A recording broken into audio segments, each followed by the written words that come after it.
सगळ्यांना, तर स्वागत आहे तुमचं गॉसिप मराठी क्वीन मध्ये। तर घरामध्ये नुसता गोंधळच उडालेला आहे। तर पहिल्याच दिवशी काय झालं यांच्या म्हणजे बिग बॉसच्या घरामध्ये की पहिल्या दिवशी त्यांना खूप छान छान खायला दिलंय, बिग बॉसने सांगितलंच होतं। दुसऱ्या दिवशी काय झालं की ज्यांनी करन्सी घेतलीये म्हणजे यांना 1,60,000 का 70,000 असे दिले होते, तर 50,000चे जे 5 सदस्य आहेत त्यांनी स्वतःचा स्वार्थ बघितला। तर जे काही पैसे उरले होते त्यामध्ये बिग बॉसने सांगितलं होतं उद्याची सकाळ काय होणार आहे, तर यांच्या घरातलं पाणीच पूर्ण बंद केलेलं होतं।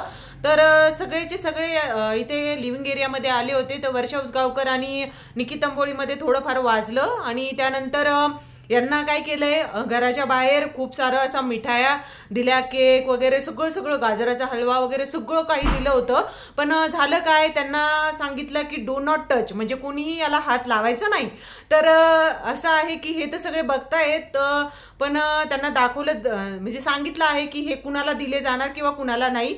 तर खूप मोठा ट्विस्ट आहे, बघूया आता यांना काय म्हणजे कोणाकोणाला इथं खाल्लं जाणार आहे, कोणाकोणाला नाही। तर जो छोटासा आहे तो छोटा पुढारी, त्याला उचलून घेतलंय सगळ्यांनी आणि दाखवत होते की बघ हे काय आहे ते। तर खूपच सुंदर असा एपिसोड आहे आजचा, तर बघायला विसरू नका आणि चॅनलला सबस्क्राईब करून ठेवा।